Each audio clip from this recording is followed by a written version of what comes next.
Drone pengintai Rusia merekam detik-detik serangan mortir Rusia berdatangan di benteng pasukan Ukraina, namun tidak dirincikan lokasi hutan yang digempur tersebut. Rekamannya beredar di Telegram pada Rabu, 5 April 2023. Tampak rentetan ledakan terjadi pasca mortir mendatangi benteng pasukan Ukraina. Dalam keterangan unggahan disebutkan tentara Rusia menyerang posisi militan Ukraina menggunakan mortir, tank hingga senjata senapan laras panjang.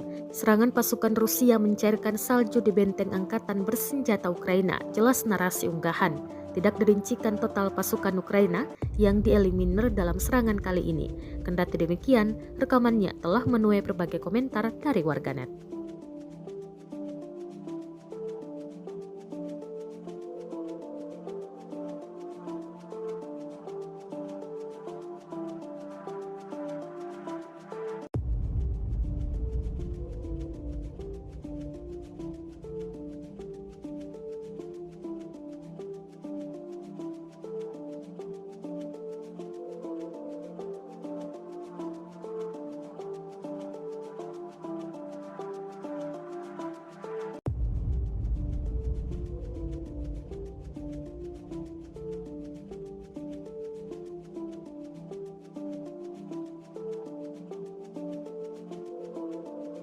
Terima kasih sudah nonton.